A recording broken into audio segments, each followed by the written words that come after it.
Hi, I'm Ron Wilczek, owner and broker of Metro Phoenix Homes.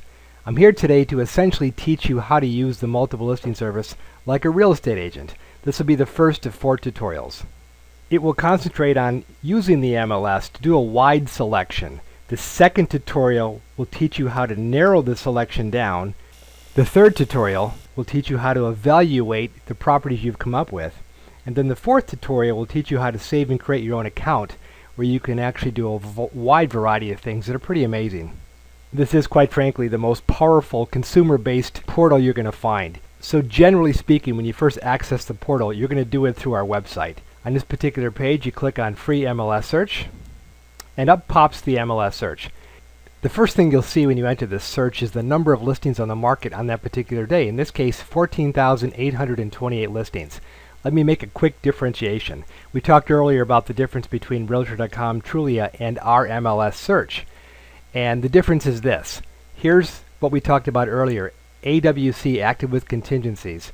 You can see right now there are 7,584 homes that are already under contract but are under that contingency status. So do you really want to be looking at these kind of homes? Of course not. You want to look at the ones that are active.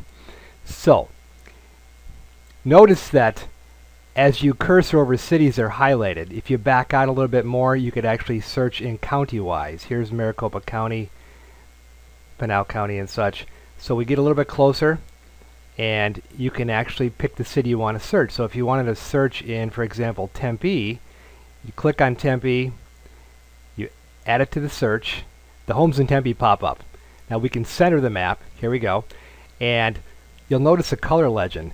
If you click on it, the darker red is the more expensive homes price per square foot. The lighter are the less expensive. You can also switch to the price view, and there's the price ranges by color.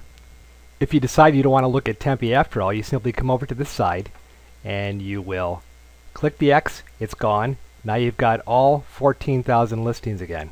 So let's say you wanted to look at Gilbert instead. Now you could do this search this way, or if you come to browse, you have a chance of selecting either by city, county, state, or province or zip code. Obviously in this case we'll go to city of Gilbert, and we're going to click on Gilbert, and that's one way to do it. There you go. Double click, and now the Gilbert listings are going to show up in place of the Tempe listings.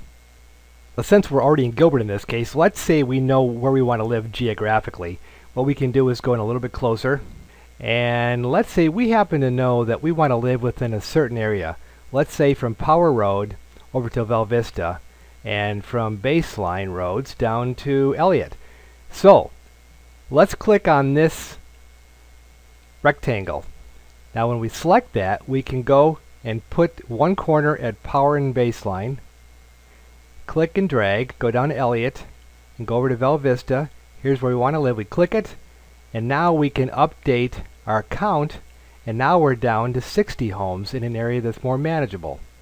Okay, let's say that perhaps your area is not so rectangular. You can go ahead and delete this, and maybe you wanted to live within boundaries that were a little bit of a different shape, so you could actually click this one, and you could come down and actually draw it. A single click down to the road, but you only want to go to Higley here, and then you're willing to drop a further mile down to Warner, and then you'll come over to Val Vista, and you'll want to come back up to Guadalupe, but you don't want to go into this area in the western region, so you come over and click it. When you find where you want to go, you double click, and now there's your area. Update the count, and you've got 52 properties to select from. One more option you can see is as we clear the polygon, we can click on this circle. You then point your arrow where you want to use the center of the circle. You click, you let go of the clicker, you move it out to as far as you want to go. In this case, let's say 1 mile, and then you can update your count, and now you'll see the homes within that radius only. So now that we've located some homes, what we're going to do is zoom in a little bit closer, and then we can go to our list view to get a better idea for these homes. So we've added some custom features to this list to make it easier for you. For example, we've added the price per square foot We've added the year, the pool, we've added the subdivision, and we've also added the name of the builder as well as the approximate square footage of the lot. You will of course be able to go to the detail view and see the pictures and descriptions of the houses. You'll be able to look at the photos as well as see a map as well as compare.